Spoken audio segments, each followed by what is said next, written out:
Nigbeyin ọwọ́ àjọ DSS padà tẹ gómìnà ilé ìfowópamọ́ ilé wa Godwin Emefiele, wọ́n sì ti fi sí àhámọ́ àjọ DSS báyìí.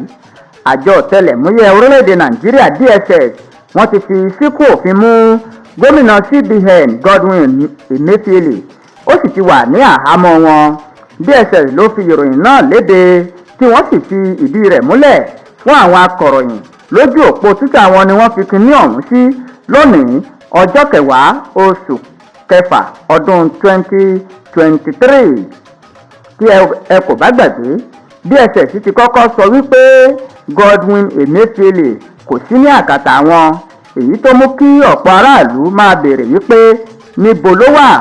Àmọ́ àwọn ènìyàn kan tí wọ́n súnmọ́ Godwin Emefiele wọ́n ti sọ báyìí wípé àjọ DSS wọ́n ti wá fi síkú òfin mú Godwin Emefiele tó sì ti wà ní àkàtà wọn. Wàyí o, DSS ti kéde wípé lóòótọ́ àti lódodo ni àwọn mú ọkùnrin ọ̀hún. Àtẹ̀jáde kejì tí DSS fi léde ó sọ báyìí wípé a fẹ́ fi ìdí rẹ̀ múlẹ̀ báyìí fún gbogbo aráàlú wípé ọ̀gbẹ́ni Godwin Emefiele ó ti wà ní àkàtà wa, a sì ti fi síkú òfin mú. Ìwádìí yóò sì bẹ̀rẹ̀ lẹ́yìn ọ̀sọ́kà nípa gbogbo nǹkan tí wọ́n ń sọ nípa arákùnrin ọ̀hún. Àtẹ̀jáde náà ní lọ́wọ́ yìí Emefiele ó ti wà lákàtà DSS. Èyí kò ṣẹ̀yìn ìròyìn tó jáde lórí ayélujára nípa bí àwọn ọ̀tẹlẹ̀múyẹ́ bí wọ́n ṣe ń wá ọkùnrin ọ̀hún nígbà tí ààrẹ Aṣíwájú Bọ́lá Ahmed Tinubu tó yọ ọ́ nípò lánàá ọjọ́ Ẹtì ọjọ́ 9 oṣù kẹfà.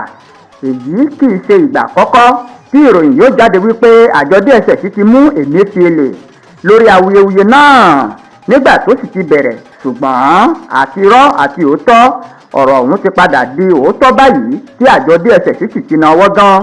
Godwin Emefiele ó ti wà lákàtà wọn tó ń wò kánbókánbó bí òkété inú ahẹ́ran. Ẹ̀wẹ̀, ìbéèrè tí ọ̀pọ̀ ọmọ orílẹ̀-èdè Nàìjíríà ń béèrè ni wípé níbo ni Emefiele wà nígbà tí àwọn DSS sọ wípé àwọn ì tíì mú.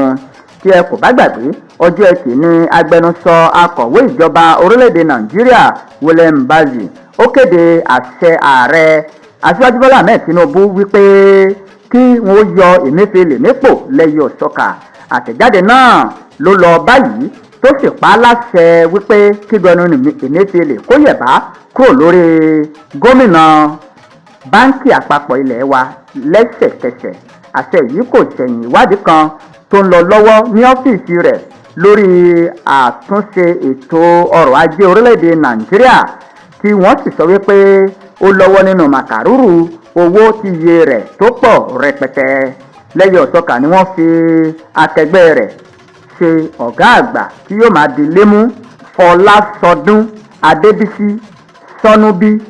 Òun ni wọ́n fi délé fún un tí ìwádìí sì ti bẹ̀rẹ̀ nípa Godwin Emefiele lẹ́yìn ọ̀sọ́kà.